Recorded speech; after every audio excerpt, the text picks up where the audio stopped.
Hello, everyone, and welcome back to another episode of Community Dissection. This is our final episode for season 1, where we have focused on dissecting bigger brand communities that tend to be free communities for their customers to elevate their experience with a product or service. And in this episode, we're going to wrap with a community that is more near and dear to my heart than any others that we have dissected, because I actually was hired by the Heartbeat team to build this community for their customers. So I don't normally dissect my own work, but I'm catapulting myself into the arena on this one. So you'll get to hear, you'll hear a lot more in depth from my experience. I obviously have a lot more experience in this community than other communities that we just join and are exploring off the cuff. So I'm excited to show you what Heartbeat has for their customers in the community. And Mark is with us today. Mark, you want to say hi? Hello, I'm Mark Schwanke. I am a senior community manager. Thank you again for having me a second time, Bri. Really appreciate the opportunity again to get engaged. It's been a while since I've been heavily engaged with community managers and other folks in the space. So thank you for having me back. Yeah, so glad to have you. And it'll be so good to get your fresh eyes. Mark is less familiar with Heartbeat, so I'm excited to get like his impressions, because I'm old hat a little bit and like kind of, I know where all the things are. And so I miss all the fresh insights that you're going to bring to this episode. So I'm really excited about it. So let's dive right in. I'm going to show you what this community looks like. So right off the bat, and actually so Heartbeat does not have like a landing page for the community. It will automatically take you to whichever thread channel you designate that you want it to take members to automatically. So for this community, it takes me to Ask the Community. And so we start right away in the conversation spaces. And there's 2 types of spaces. There's thread style and chat style. You won't actually, I don't think we even have any chat spaces set up here. So they're going to have this thread style look about them. And just to scroll and give you some ideas on what this looks like. So when I first was brought on by the Heartbeat team to help kind of kick this off, they had an existing customer community. And I was blown away from the very beginning with how engaged their customers were. As a community builder, it was like such an awesome community to get to tweak and architect in different ways, because everyone was so hungry to learn from my process, but also like show up in the community, because everyone in here in this customer community is using Heartbeat to host their own communities. So they're hungry, they're eager, there's a lot of motivation. It's like your dream setup for a customer community. And I really enjoyed this whole process and working with the Heartbeat team.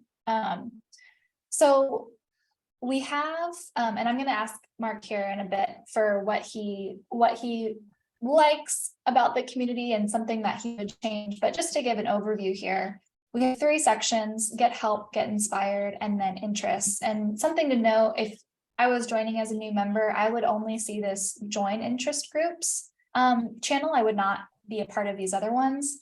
But here there's instructions for how to join or vote on an interest group.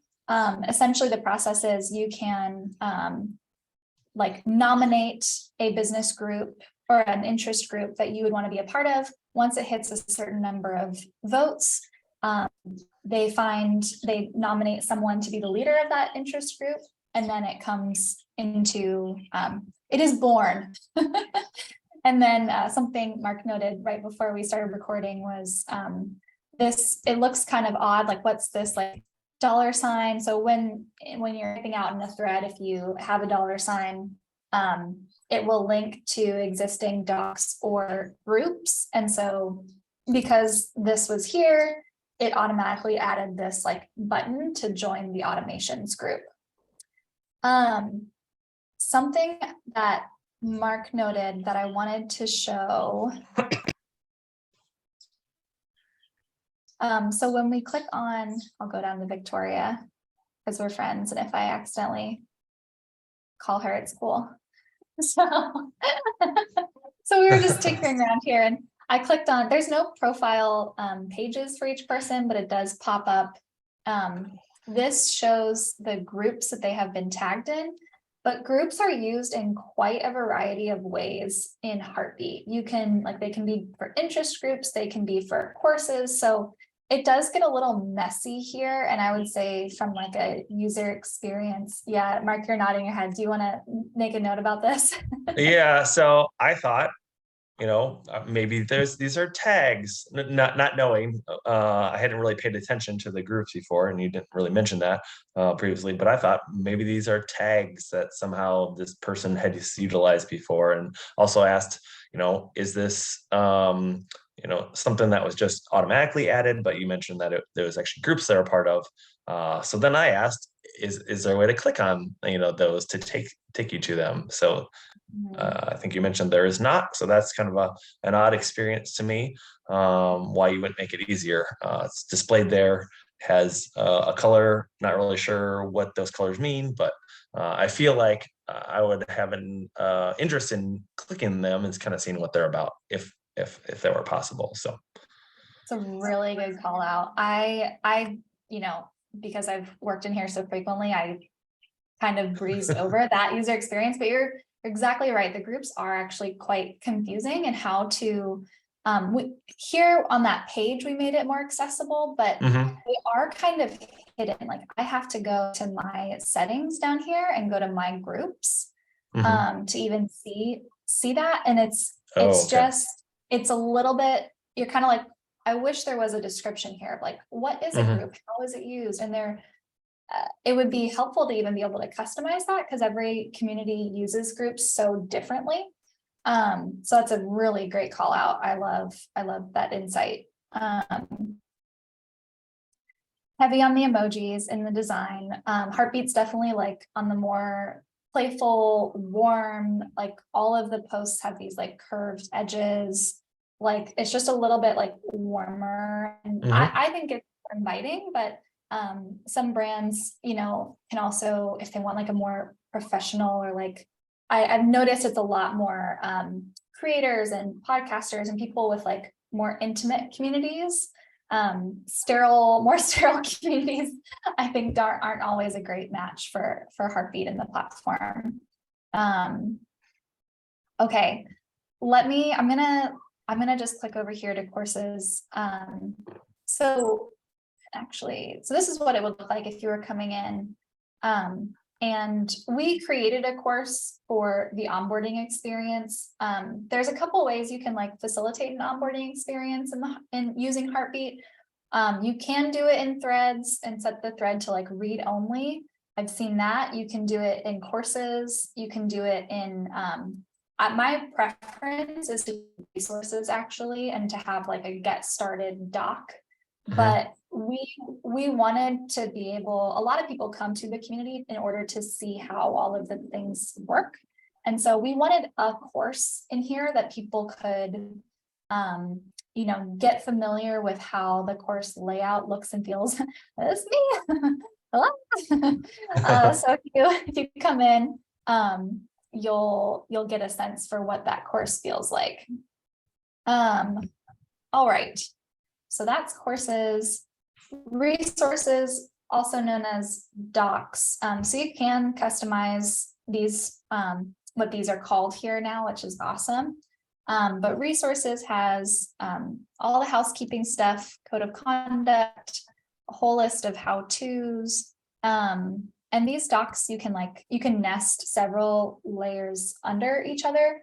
The one thing that I would change about, and this is like less community design, but more like the platform design. And I've told this to the Heartbeat team, but you really get such limited real estate here for your titles. And the emojis are great, but they take up like even more margin. And so it's hard. You really do, as a community builder in Heartbeat, when you're listing out the resources and docs, you really have to be super succinct.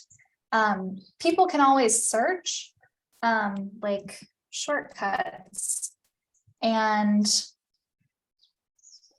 this dock pops up. So Okay. they can do that, but for me personally, I like rarely use search. I like to kind of figure out the lay of the land and find where, like, try to follow the path, but it can be hard to know where to go with this layout. And then this is what the events space looks like. So I will like hold myself back from talking about all of the like back end functionality around this, but this is what the experience is for your members. And you can RSVP to an event, and that automatically adds it to your calendar, which is great. And then Mark, did you want to talk about, you mentioned, you said something about the directory earlier. Did you want to highlight on that? Yeah, so there's a couple things I want to mention. I'm so glad to see events as part of the platform. The resources there. Actually, one comment I had about the resources, maybe they could just fold that first menu, in and minimize it to give you some more room in the housekeeping column that, we're getting kind of accustomed to menus that kind of slide left and right. I know with a email marketing tool, that's one of the things that they did in a recent UI change, and it felt a little weird when they first did that because I thought things are gone, my access had been removed, but pretty accustomed to that now. So that might be a way to add a little real estate there for you. But glad to see that. Glad to see the events, because even the last community platform that I use, Khoros, does not have events as a built-in solution. It's an add-on, so it's there, but it's great to see this platform has been utilizing that, making that something for the members. What I did want to say about the directory is that again, Khoros, a platform that I've used most recently, they did not adopt directories from a company called Jive Software that they acquired a number of years ago. Something that I've been really sad about in the Khoros community platform. So great to see that a directory is there. Especially if you can, sort it by newest members. As a community manager, I like to just pull out, list and see who had joined recently. A number of our, highly engaged members like to just look at that. So it's great to see that it's there. I'm not quite sure how it's organized in this case, but simply the fact that it's there is great to me. Yeah.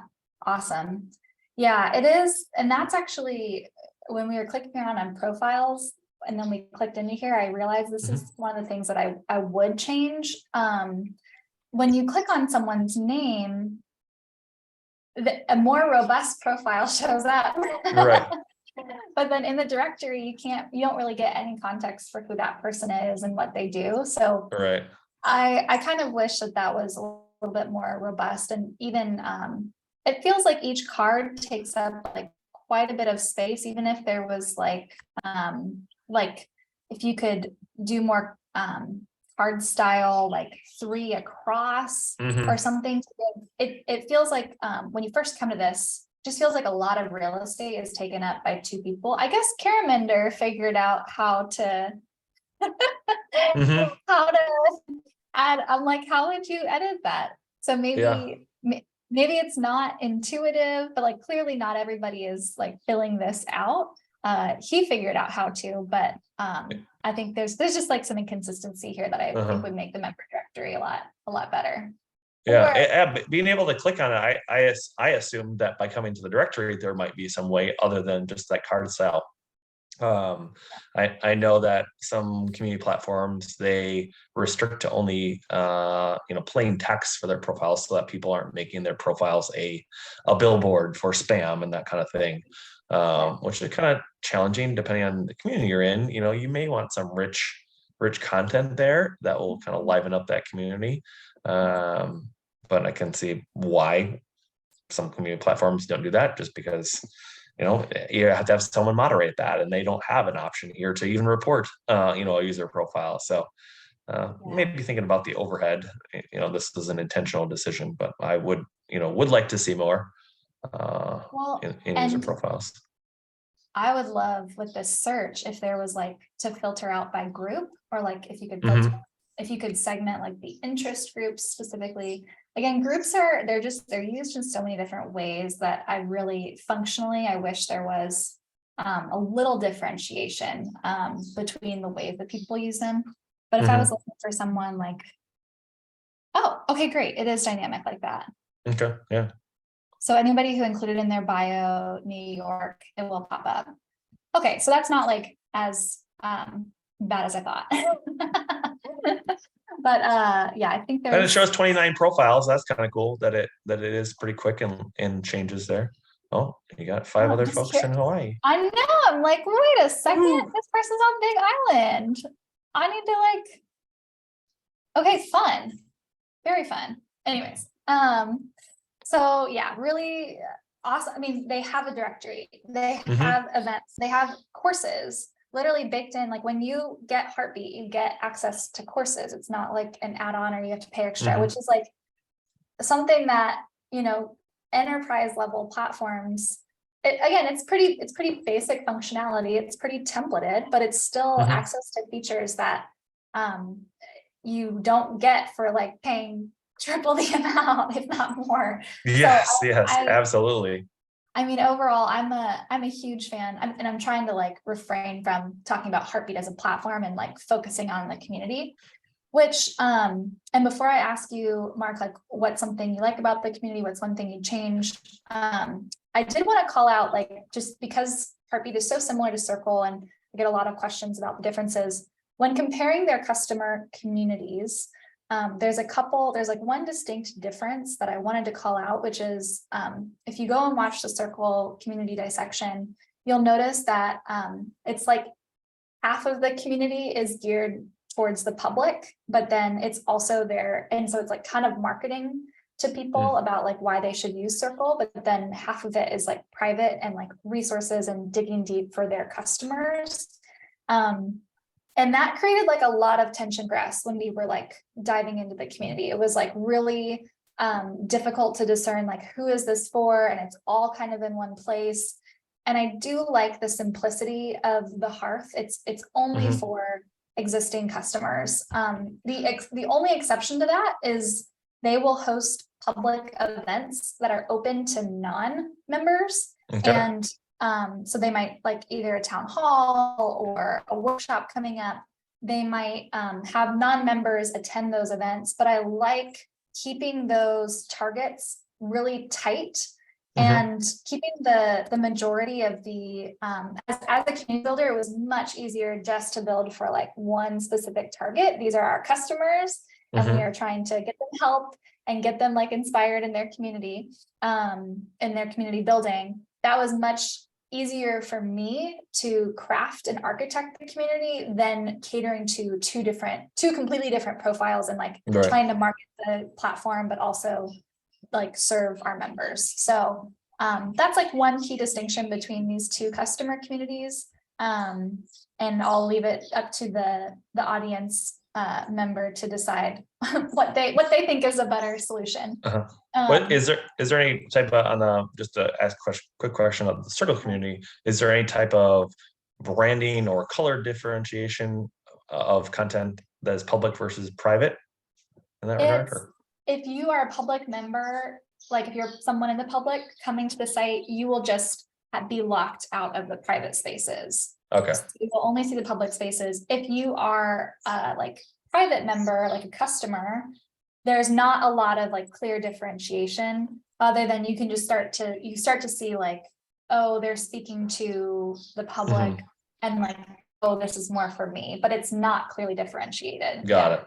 Yeah, I did actually see a community that, or a user community for a user community platform, that they actually have like a floating little box at the lower left corner. It'll say private, or not super private, but if you have elevated access as a customer member, like a super user group, it will change based on that. And that's kind of a cool thing. So you have context of who your audience is. And am I in the right place? I think am I in the right place? You know, how private is my content, to also give you awareness of, hey, maybe you shouldn't put it so private that that it might benefit a greater group. So it gives the user some awareness to their location, to either focus it and say, hey, I can share more details because it's a private group, or hey, I'm putting it too focused and I may not get the visibility, I may not get access to people who may have a response to my thing, or I may not get votes if it's an ideation subcommunity. So that might be something that they could explore, to give a little public to gain more people to potentially use the Hearth or Heartbeat as a community platform for them, while still maintaining that area where it's private and people can share information more freely. Yeah. Yeah. Yeah, it's interesting. So Heartbeat as a platform, yes, I agree and I don't agree. I don't believe that public conversation adds any value to your community.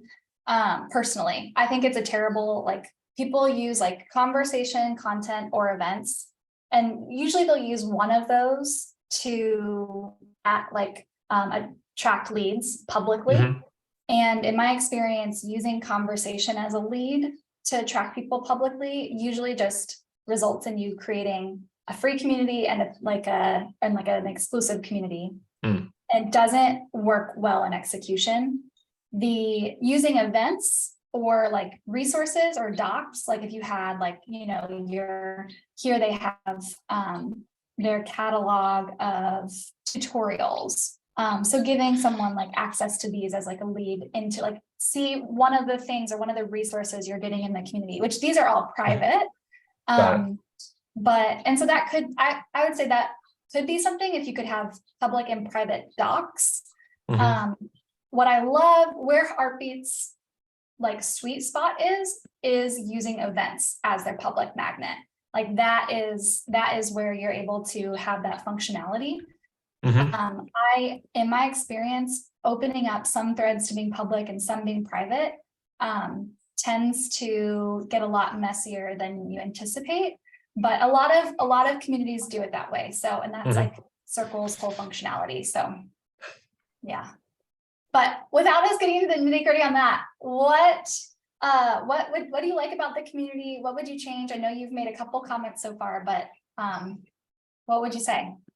So I definitely like that they included, kind of the onboarding in here. They've included the directory events, for the number of communities that I've worked with, those things, you feel kind of like nickel and dime at times. So it feels great that that's part of it. This design definitely plays to kind of a smaller, community building platform for an individual or a small group versus enterprise. So I think that really fits there with the intent. I love how they've kind of used these playful little icons to kind of show a little cheekiness about the platform to give people kind of that inspiration to brand it to their desires. I assume that you can probably change those icons to your needs, but I think it's great that they've just put it in a playful way. Yeah, there are a couple things that I'm sorry, go ahead. I want to add one thing to that because I think this would be, if there were other people on the call, I think one of the things that someone could critique pretty quickly is some of the world building elements that we added to the community. So I just wanted to explain that really quick and like kind of the different schools of thought within community design. So we opted for a more playful world building, like at one point we got like a little too carried away and then we like worked our way back because we were like, nobody knows what any of this means.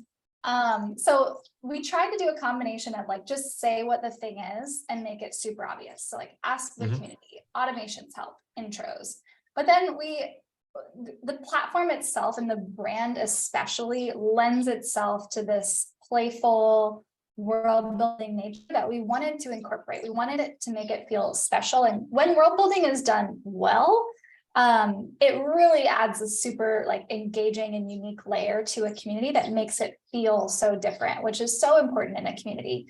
But it can easily get out of hand and people get lost and they're like, what in the world is, Mhm. let me find a good example. Like we called our events, what's in the sauce? And they're like, that's not obvious, but we're like, it was this whole greater analogy about like, what are the ingredients you use to make your like secret sauce for your community? So, there's a balance there. A good example is like the pulse. So we kind of went with this like heartbeat, the hearth, we call members hearties. There's a little bit of this like that kind of heart beating Mhm. language that we tried to extrapolate throughout like the rest of the branding of the community. So that's definitely, I'm not going to say this is the right way that every community should do it, but I will say that like there was a lot of conversations that we had around like, what should we call things and how playful should we be? And how do we straddle that line between making it unique and not causing any confusion? So I Mhm. don't know that we totally hit the mark, but we definitely tried, and we still tried to keep it playful. We didn't go all the way on the sterile side. No, I appreciate that. I think it's easy, especially when you're building. I'm familiar with corporate-based communities, focus on the end user, but to be very literal and not very playful, especially if you're restricted by branding guidelines or things like that. So I think having that in here gives people a little more a vehicle to say like, hey, I'm okay with making this my own. I can customize it a little bit. It's okay to do that.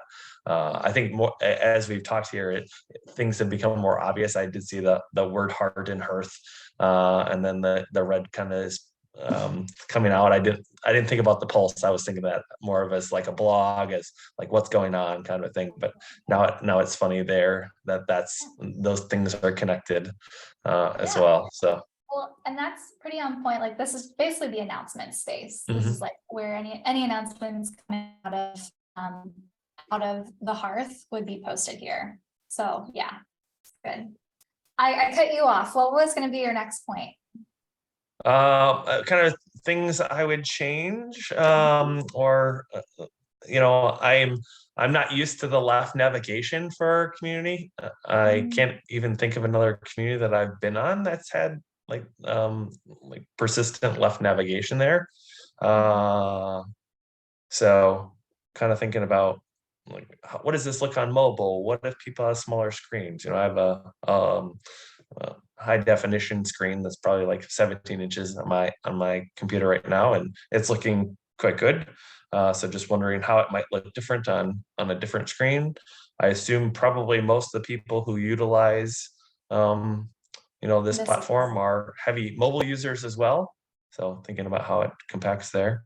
Okay. Yeah, this is yeah, basically what it would do on a smaller screen. Yeah. Awesome.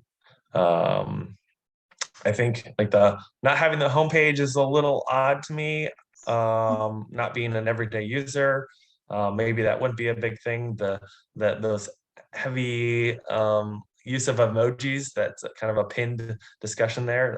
That was one thing, and I'm like, I think it's on the S community area. Be great to just minimize that. Probably seen it. Mhm. Probably won't look back at it again. Yes. After that, so why take up so much room with all those emojis? Like awesome. um Yes.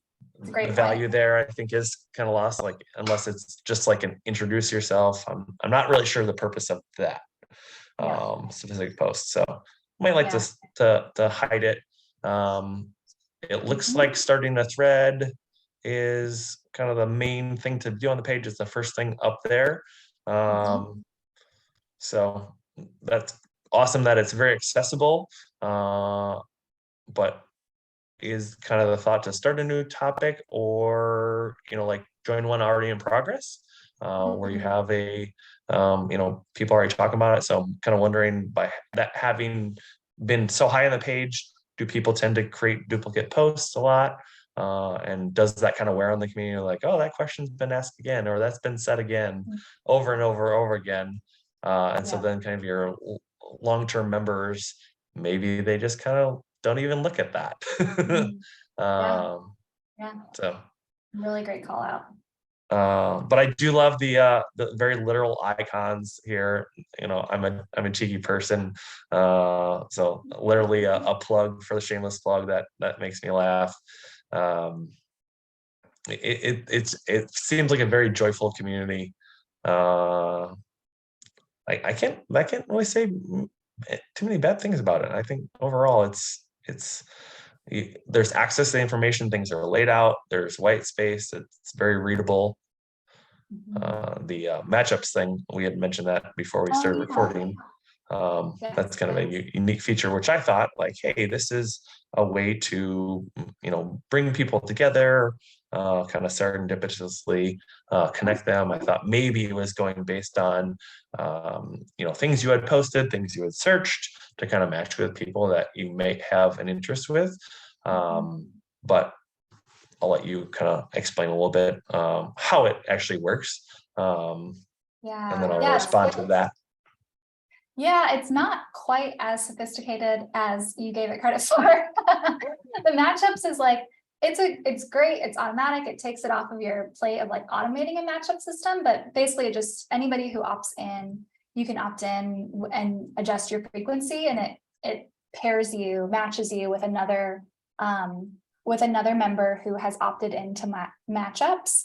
And then I guess now you can also like mark your matchups. I think these are like past matchups that I've had. It just sends an email. So it's not super dynamic or sophisticated, but again, nice to have that feature. And it's something that not a lot of platforms like integrate directly into their platform. I kind of wondered from that explanation, like, hey, having people put in their LinkedIn profile, maybe you'll see them as a recommended contact through LinkedIn after that, if that's available. But I think the kind of the value here too is if you see these names and then you utilize the same name as you're networking, you may see people pop up and say, oh, I remember seeing that name before, on the Hearth. Maybe I'll connect with that person. Who knows what kind of fantastic conversation you'll have just by recognizing a name that you've seen before. So it's kind of a cool thing, maybe some happenstance that will allow you to connect to new people you wouldn't normally have met up with. Yeah, that's a great call out. Awesome. Well, thanks for those insights, Mark. It's so great to have your fresh perspective on here. And the one other thing I think I've teased in, like things that I love and things I'd change. The one other thing I wanted to highlight, because it's easy to miss, is some of the leadership like development that we baked into the community. But it was really, really intentional. So this channel, how I built this, is essentially like a funnel for us to see like who are the members who are building their communities. Like they basically post and give a tour of their community, and it's awesome. These tend to get like or they just give a description. These tend to get like a lot of interaction and a lot of comments from other members. And it operates as like a funnel for the Heartbeat team to say like, oh, yes, like this is an awesome community we want to spotlight. And then the next level beyond that is inviting that community manager to host a What's in the Sauce event, where they walk through their community live so they can answer any questions live. And those tended to be like, one, they're so impactful because members you just don't know what you don't know. And so seeing a community live and in action, it's like, oh, one, you realize how doable it is. Two, it gives you something to like just replicate and a way to get started. So it became a really important like funnel, and the What's in the Sauce events were really important for helping us for activating our members to launch their own communities. And then those What's in the Sauce events live here under favorite events. We have a whole library of those events here that are archived. Heartbeat does also post the recording to an event automatically. I'll show you in a second, or actually here under past events. But there's not a great way to filter these. You really just have to like scroll into oblivion. Got it. They searching shortcuts. They updated this. Okay, it used to be that it scrolled the other direction. So good. I'm glad it at least lists the most recent one, and then you can click view recording. and you can watch the recording automatically there, which is awesome. Like as a like, community feature, it's like the features are phenomenal. But we also catalog them here under resources so that people could find them a little bit more easily than just scrolling through all the past events. And then once someone hosted a What's in the Sauce, we really paid attention to like what's their involvement in the community. And at a certain point, we would invite them to be what we called a Hardy captain. And so these we just kind of are generally just like team captains, like how you would see a team captain, like someone in your community, you're just like, you know what, you embody like the spirit of what we're going after here. Like you have a thriving community, you hop in, you help other people. And so we gave them this title, and I don't know if they're still doing it in this format, but we cycled every quarter through new Hardy captains. So looking through like, okay, who's kind of up and coming in the community, not just because of like their awesome community work, but because of what they're giving back in this space. And just a really like small, but like significant way of recognizing them in their work. So Joe here's a great example. Joe was like a phenomenal community member, like attended so many events, was like so ready to like jump in and help other community builders, like really wanted to see like not just his community, but Heartbeat as a whole succeed. And so we spotlighted him in depth in this profile. So I just wanted to call that out. It's not perfect. I'm not claiming it's perfect, but there is some what I call the woo funnel, like wooing members closer into the community, like affirming the things that you see that you love that they're doing, and using that and like repurposing that to help build and like lift everyone in the community. I really love that you talked about, the how I built this section. I didn't really notice that previously. I mean, I saw it, but I assumed it was more for the Heartbeat team to kind of showcase, things that they've done on top of the platform. I really like when community platforms go above and beyond and kind of share with members and enable their customers to replicate some custom things that are built on top of the platform that aren't, clickable out of the box, that ways that you can enhance your community. For example, we were talking a little bit about having, the private settings show up. So working with Koros, they had put together a little tutorial about how you add that on top of your community, or how you add a red icon to each individual message, so that not only the moderators can see what messages they've read before, but at the user level, you can add things. So I think it's great that they have made that kind of part of the fabric of their quilt of their community, encouraging members to share what cool things that they did and figured out, to really share that and with others, and make collaboration a priority for the community. Because I think people really value when they can show a little bit about themselves and show how you can enhance the platform. And then when you get someone who's new, they're not overwhelmed. They see, hey, here's an example of something someone else did, and they kind of took their idea and made it come to life. So that's really neat that they save some space for that. Yeah, it was an important element in the build. Awesome. Well, Mark, thank you so much for very gently dissecting some of my work with me. This has been really fun. I don't always get to like reflect back, and this was one of my favorite projects I've ever gotten to build. So thanks again to the Heartbeat team. When you watch this, we hope you take this dissection with the spirit of curiosity and generosity that it is intended. It's a little bit easier to do when I'm on the chopping block as well. I'm really just critiquing my own stuff here. But this will be the official wrap of our quote season 1. So focusing on big brand communities and customer communities. Next season, we're going to focus in on creator communities. So communities that are using, they predominantly use platforms like Circle and Heartbeat and Melting Spot and Geneva. We're going to dive into, and even sometimes they're still in Facebook groups, but we're like, God, please get off. So we're going to start dissecting those. It's going to be really fun.